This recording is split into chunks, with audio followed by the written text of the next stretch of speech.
All right, welcome everyone. We will go ahead and get started. So, welcome to Grand Rounds. I will be briefly going over a little bit of an overview of the UDN for anyone who hasn't checked in with us in a little while and is not familiar.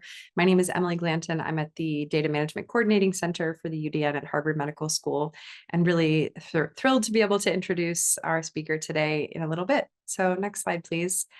Just want to make sure everyone is familiar with the overarching goals of the UDN. So these are set forth by the NIH, which is really to continue the proven success of the UDN in improving the way we do clinical evaluations of these difficult to diagnose patients using a collaborative team approach. We also focus on facilitating research into the causes of these undiagnosed conditions and promote a community by working together across all of our clinical sites, cores, investigators. If you go to the next slide, just to show you where we are. So we are all over the United States with our clinical sites, our research cores, data management coordinating center, and our sequencing core. And I thought it would be reasonable to mention here that if anyone is going to be at ASHG next week, we will have a booth for the UDN, and you can stop by and get a flyer, which will have all of the posters and presentations at the conference next week. So looking forward to seeing some of you in Boston. Next slide, please. Giving everyone an update on where we're at numbers wise. So we've received about 8,200 cases, and currently under review are 250 of those.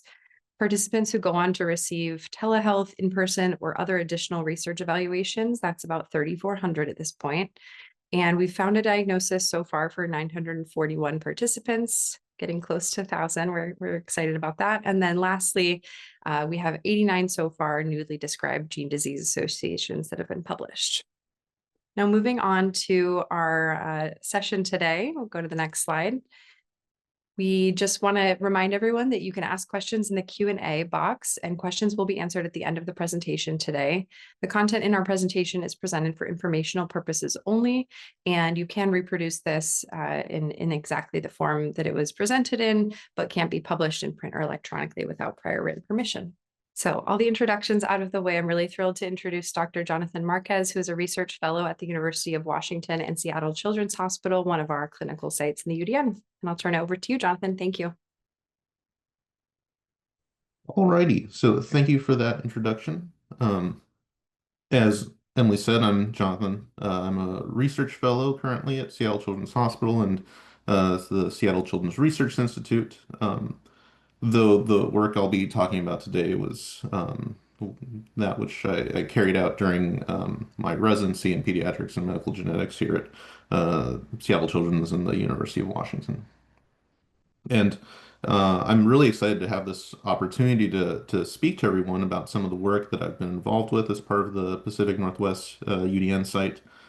Today I'll be talking about two projects that highlight the impact of using model organisms in rare disease research. And I think this is particularly important as I think model organism work will continue to be important since I think there's still many questions and many problems that unfortunately we can't just sequence our way out of.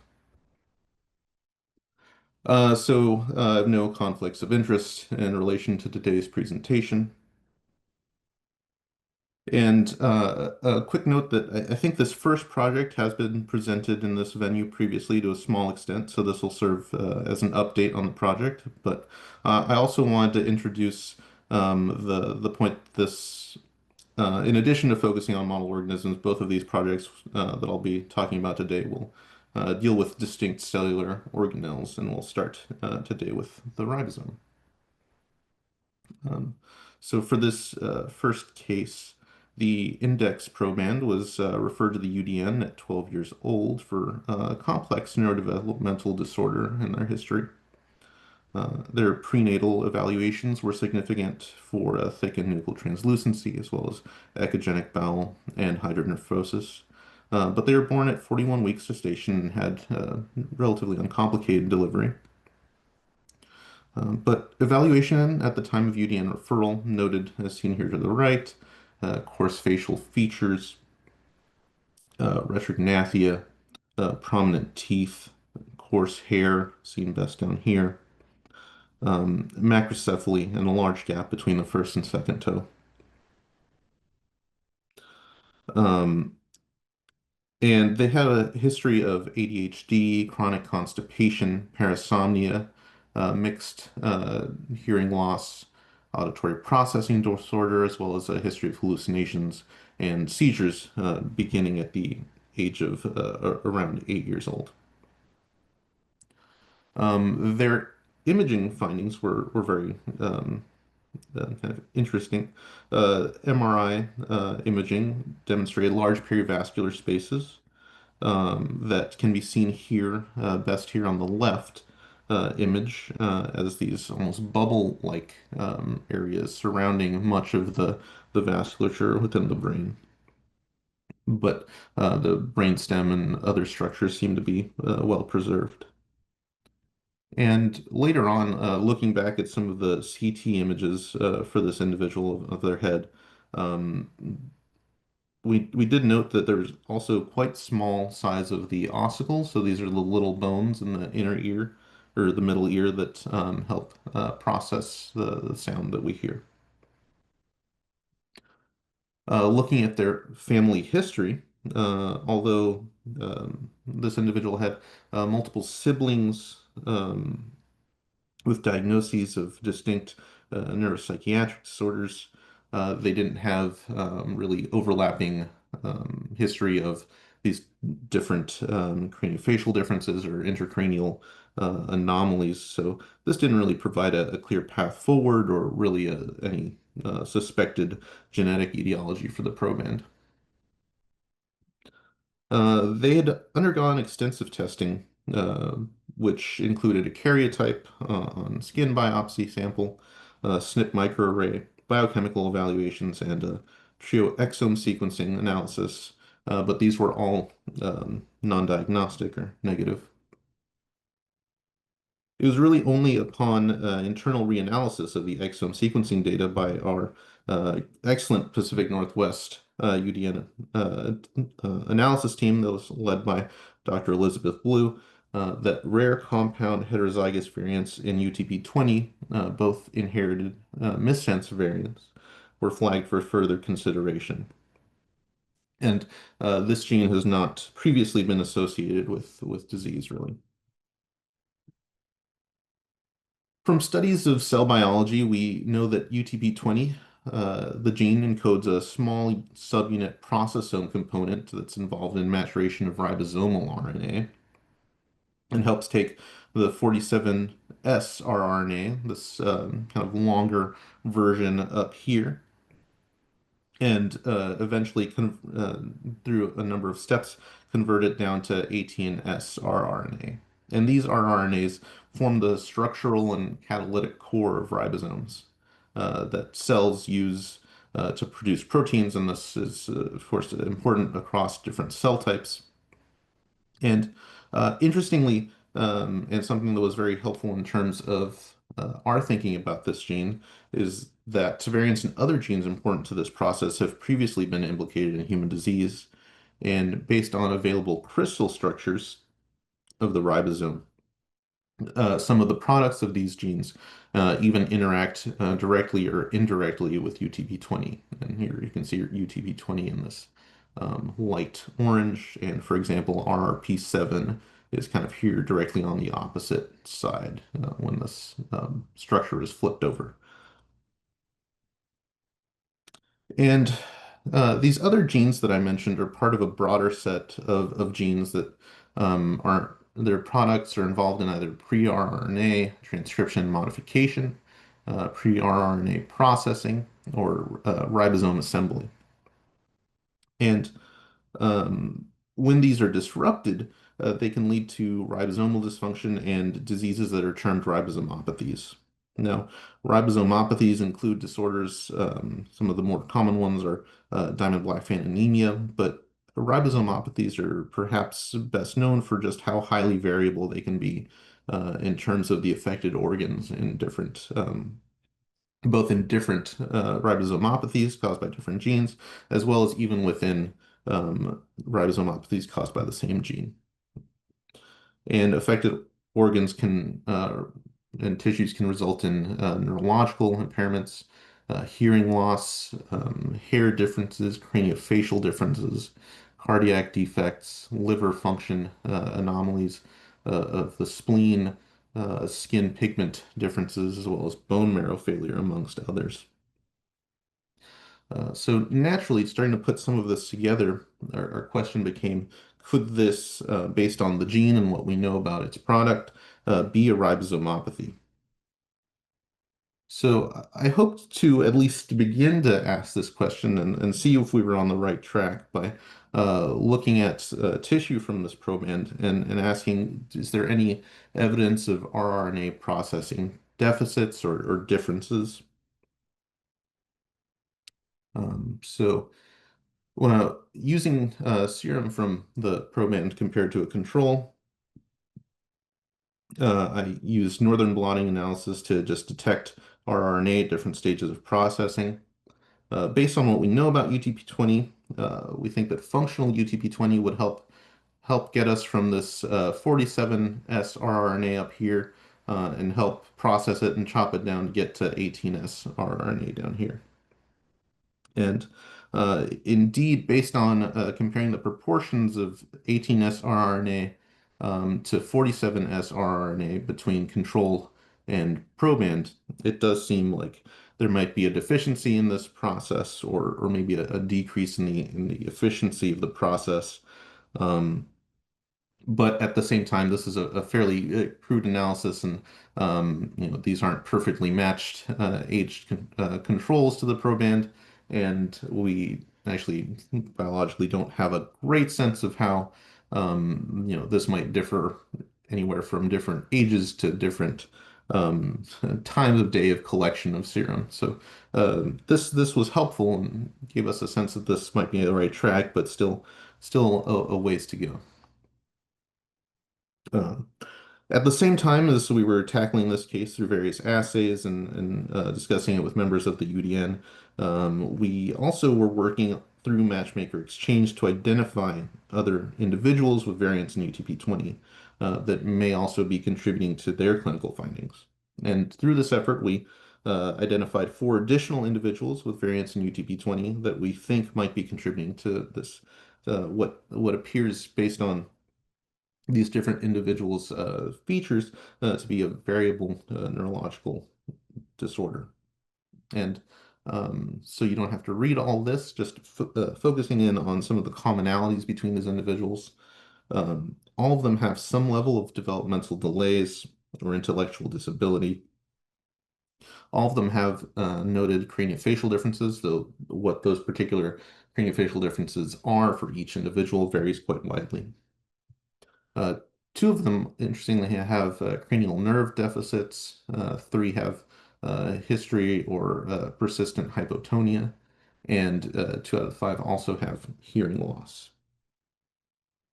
Um, of course, we looked at where these variants, especially the missense variants, map onto the known domains of the UTP-20 protein, but this was not particularly helpful. It doesn't seem like they point to a specific region of susceptibility in UTP-20.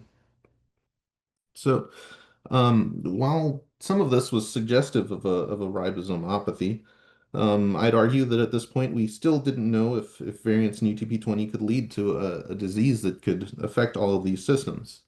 But luckily, all of this wasn't being done in a vacuum, and there's a lot of back and forth between the different arms of the UDN with this case, and this is where the fish come in.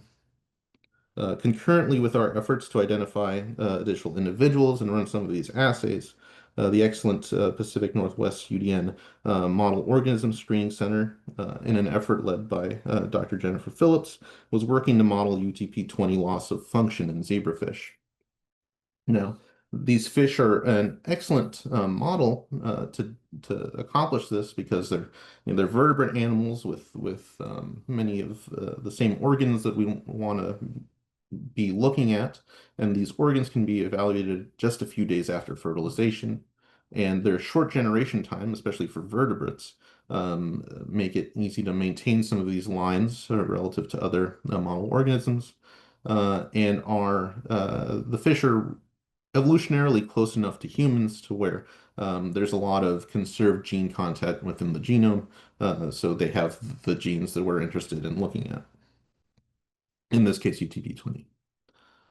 So the Model Organism Screening Center used CRISPR-Cas9 based editing to develop fish models of UTP20 loss of function.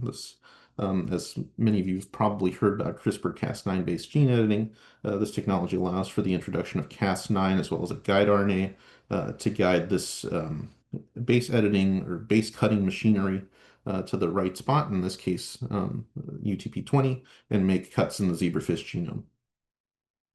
So using this approach, they generated multiple genetic models of UTP20 loss of function.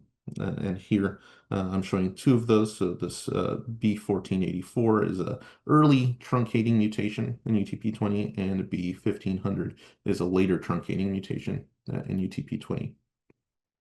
And there's kind of many notable phenotypic features of these fish compared to wild type. So this up top is the wild type, or you can think of it as the control fish.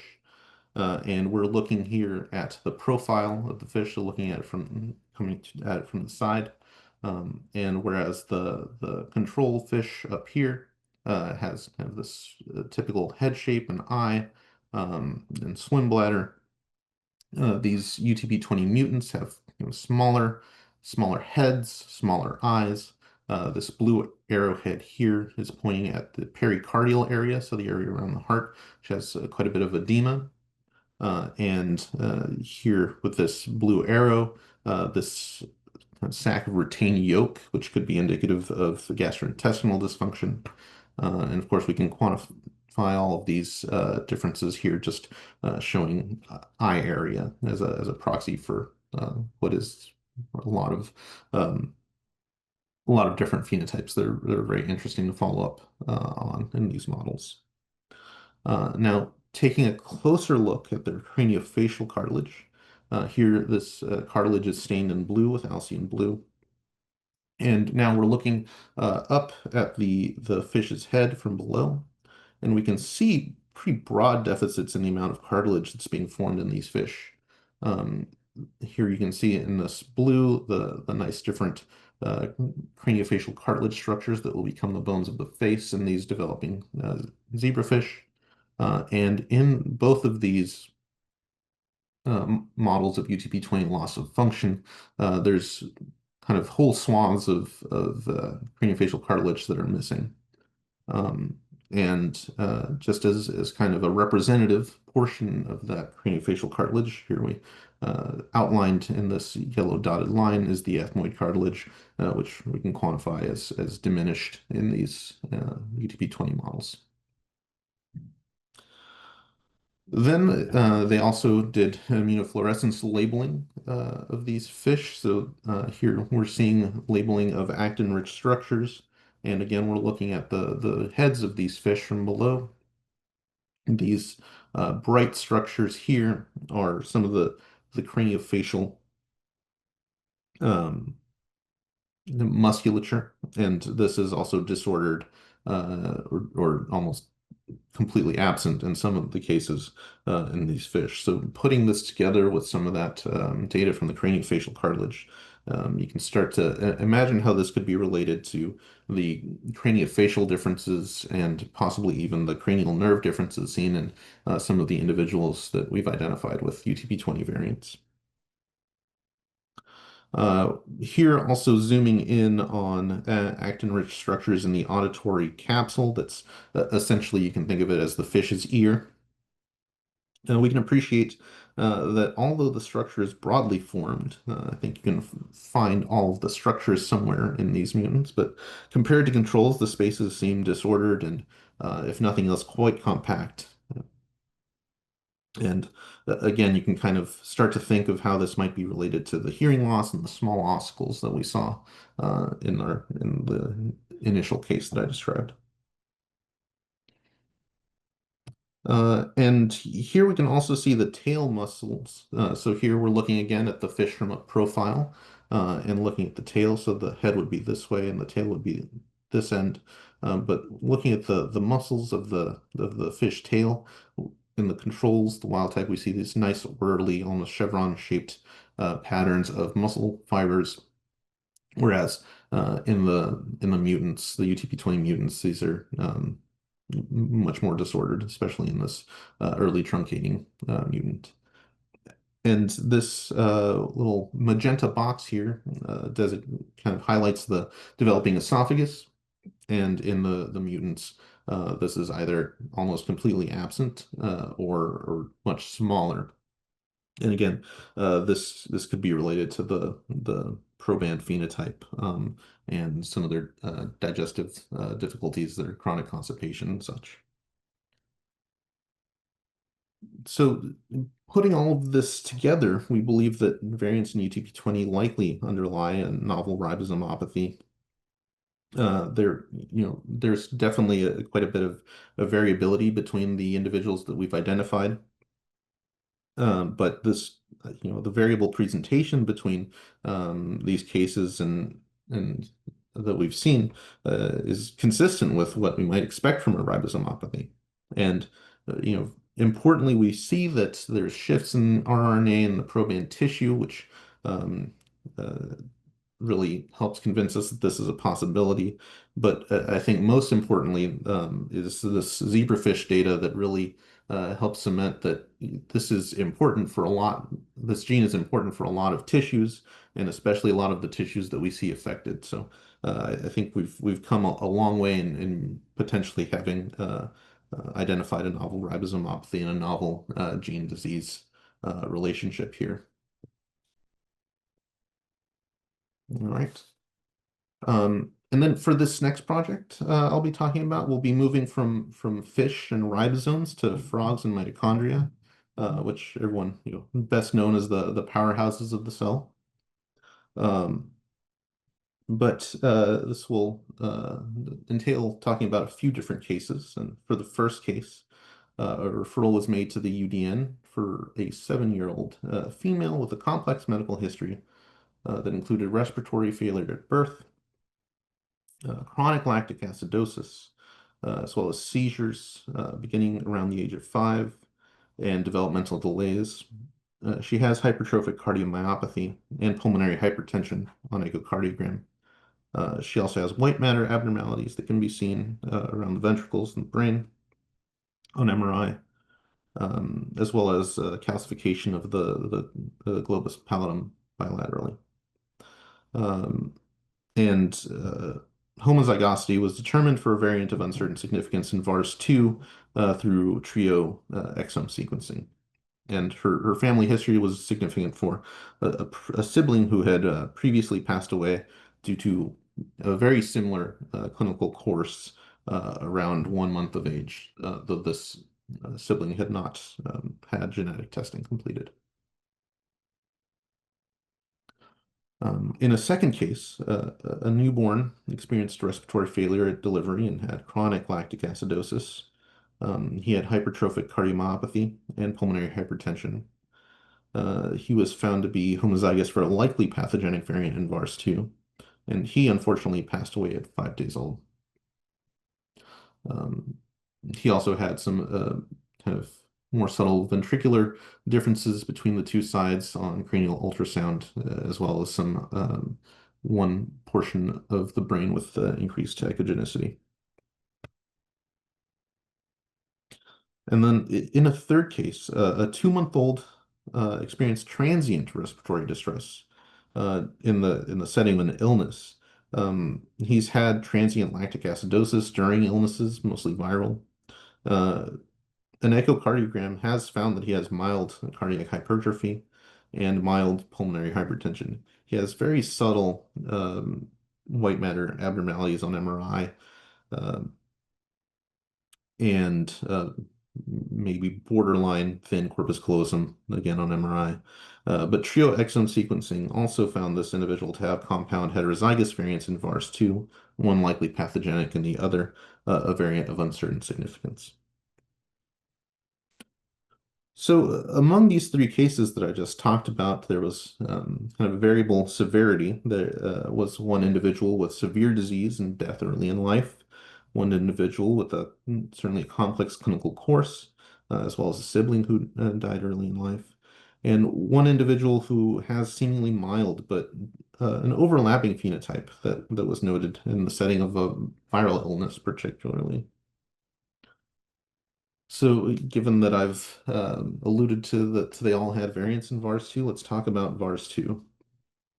This gene encodes a mitochondrial aminoacyl tRNA synthetase that helps attach valine to tRNA for addition to mitochondrial proteins as they're being synthesized. And unlike variants in UTP20, um, variants in VARS2 uh, are not a novel cause of disease. In fact, biallelic pathogenic variants have been described as a cause of mitochondrial disease that is similar to other mitochondrial diseases, but primarily presents as heart and neurological dysfunction with hypertrophic cardiomyopathy and white matter changes, which really fits with the individuals that I've been talking about today. But the severity is typically reported as quite severe, which is distinct from the third individual that I was talking about. Um, and I will point out, just as a point of interest, that the finding of pulmonary hypertension is particularly prevalent in this disorder compared to other mitochondrial diseases. So when we map the variants that we uncovered in these cases, as one might expect, the variants implicated as potentially contributing to this disorder cluster within the catalytic domain. Um, but while this tells us about the potential ways that these variants might impact protein function, it really tells us a little about the severity of what their effect might be. And much like the fish in the last uh, project I was talking about, here's where the frogs come in. I hoped to model VARS2 loss of function in Xenopus frog tadpoles. Now, Xenopus tropicalis is an excellent model as a diploid organism, um, which also has organs that form in the first few days after fertilization, and evolutionarily they're even closer to humans than zebrafish, and so they have a great deal of conserved gene content in their genome. So, as I talked about CRISPR-Cas9, I won't belabor this point in this part of the talk, but uh, this is a kind of a similar technology that I used to develop the models.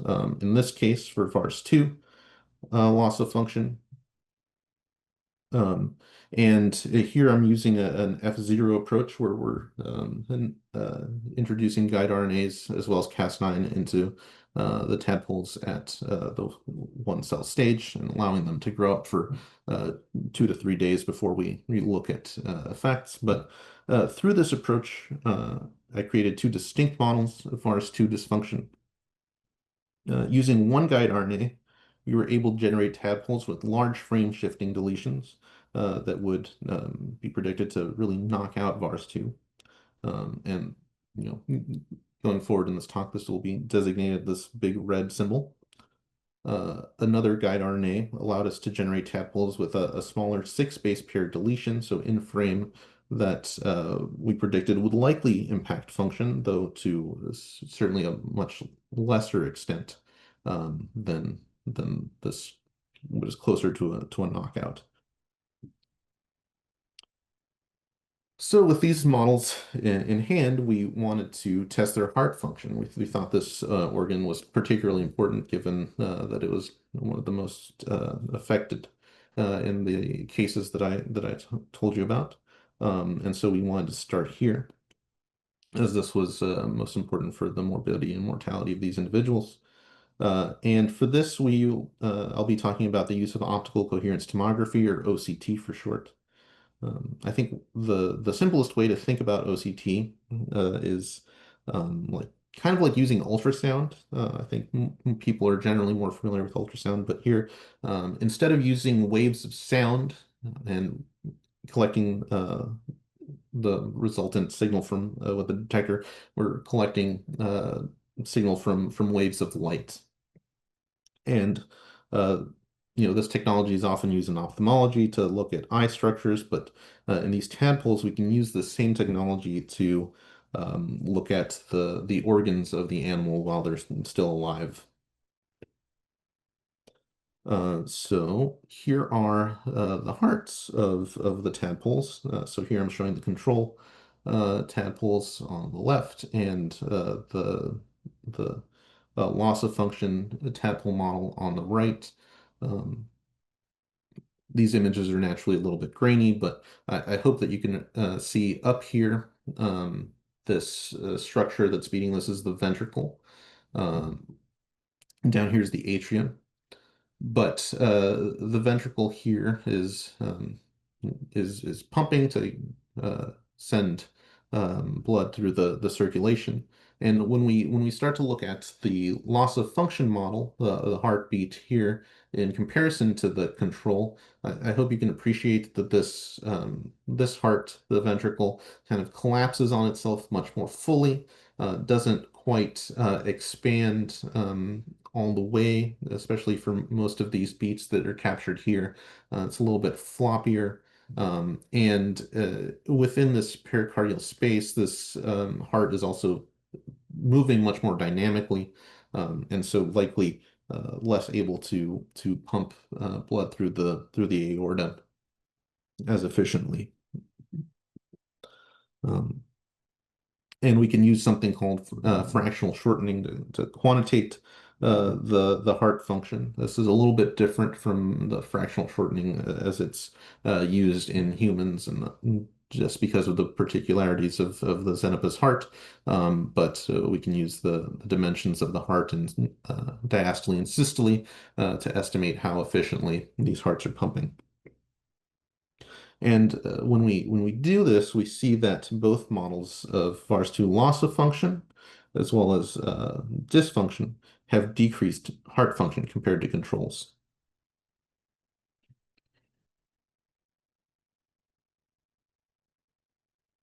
And we can look at other things in this model as well when we look at brain development.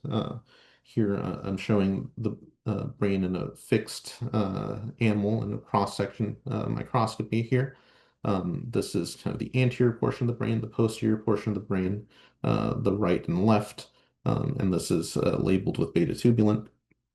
But we can take measurements of the kind of maximal cross-sectional area of the brains to give us a sense if these tissues are also affected. And indeed, when we look both at the loss of function model and the dysfunction model, they both have significantly smaller brains. So at this point, we've kind of established that tissues are affected, and especially tissues that we care about in relation to the cases that I described at the beginning. But importantly, this loss of function model gave us a platform in which to test the variants that we identified in the cases that I had shared with you. And this is particularly important because multiple of these uh, variants were not only VUSs, but also missense variants that um, really benefit from functionally testing. Now, in this case, we use the knockout frog VARS2 model, and we at the same time that we're inducing this knockout, we express versions of VARS2 that have either the wild type or the identified missense variants encoded in the form of mRNA injection. And so we tested the ability of these variants to rescue the dysfunction at the cardiac functional level in this phenotype. And we see even here a continuum of severity. Wild type is able to rescue to similar to control cardiac function, while as the variant identified in one of these more severe presentations is much less able to rescue the phenotype, similar with this variant also in one of the more severe cases. But this variant that we identified in kind of the milder case was more able to rescue cardiac function. So we're starting to get a little bit more sense of how functional these variants might actually be when they're converted to protein. And of course, we have the brain as well to look at. Similarly, when we try to rescue the phenotype in the brain phenotype, we see a similar trend where this variant that was ascertained from the more mild presentation case is more able to rescue than these variants from the uh, the more severe cases of varsity mitochondrial disease. And so I think this serves as not only further evidence that some of these variants that we saw in these individuals were contributing to their disease, but also that they are kind of varying severity or impacting VARS2 function to different extents. But now that we had this animal model, we wanted to take this a step further. Um, And I think one of the things that always, comes to mind is can we test therapies in these animal models? And I think sometimes this is more challenging or more daunting of an endeavor, given that you can screen large libraries, but sometimes it's kind of hard to know what you're where to start. But uh, in this model, it seemed particularly important or particularly salient to try to establish or to try and test therapies because in other aminoacyl tRNA synthetase deficiencies, supplementation of the cognate amino acid has been proposed as a treatment option for affected individuals. Now, these reports are very um, uh, you know, are really appealing, but they've been limited to either sometimes yeast models that don't capture kind of organ level dysfunction, or even in patients, though these are typically small numbers of patients without the statistical power to really detect response to therapy. So we thought this was a good opportunity to do this in our frog model. So we tested supplementation with various concentrations of multiple amino acids in the tadpole water. Um, and we saw that we could improve the tadpole's heart function by exposing them to a couple of these amino acids. Um, Really, the main one we expected to potentially be of some help was valine. And also, interestingly, glycine also seemed to improve heart function by a mechanism that we really don't have a good grasp on. But really importantly, I think, is that this only worked in this dysfunction model. So where we think that VARS2 likely still has some retained function, still being produced as a protein, and is able to do something. Whereas in the loss of function model, where we expect no VARS2 to be made, there really wasn't any improvement when the supplementation was completed. And now looking not only at heart function, but overall survival of these tadpoles, um, we see that only higher doses of valine provided survival benefit. And again, this is only true in the model of dysfunction, not the model of loss of function.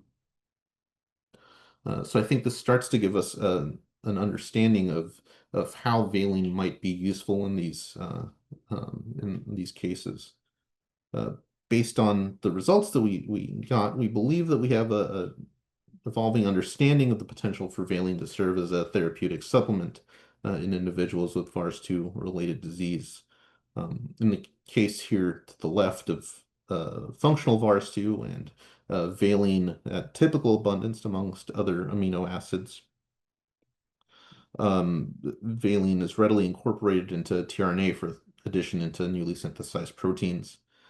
In the case of loss of function, though, VARS2, valine is not well incorporated into tRNAs, and this can't be overcome even if you toss more valine at the system.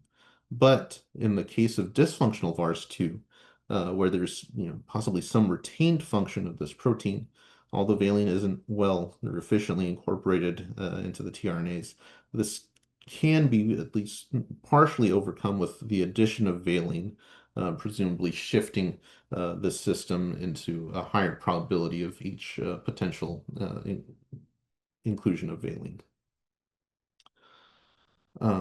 So I think this is really something that's very encouraging for the potential of cognate amino acid supplementation, not only in VARS2, but in the cases of kind of across the different R's deficiencies. In summary, biallelic pathogenic variants in VARS2 really demonstrate a wide phenotypic variability from disease that is deadly early in life to that which might only be apparent during illness. And we think that valine supplementation may improve disease severity, but this requires there to be some residual VARS2 protein function.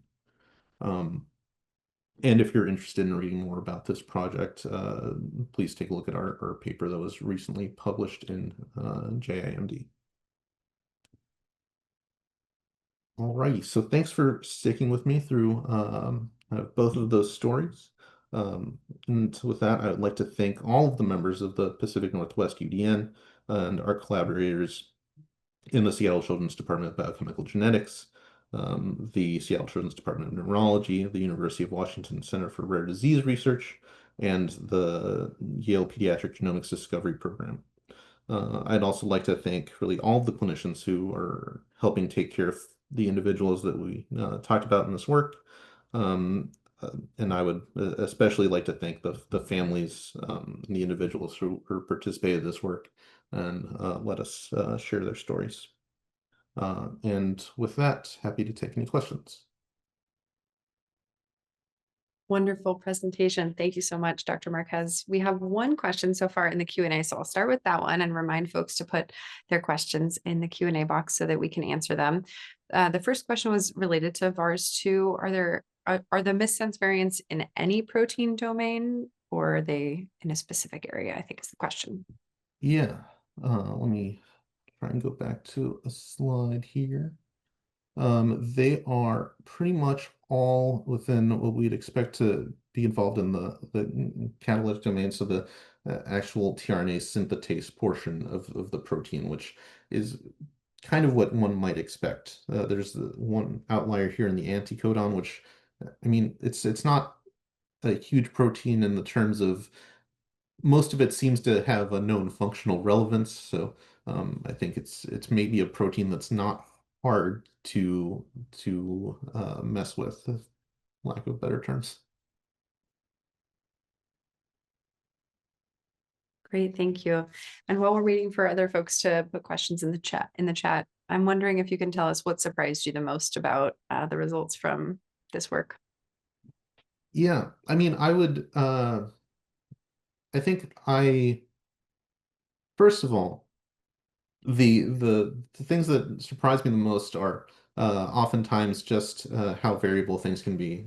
I initially started this project. The third case that I described of VARS2 was actually the first VARS2 patient that I saw in the clinic.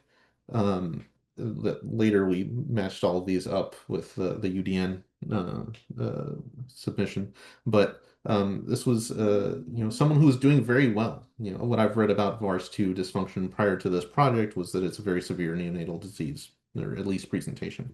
But I started this project in part to try and disprove that this individual who was doing so well and had very mild disease would have anything related to VARS2 related mitochondrial disease.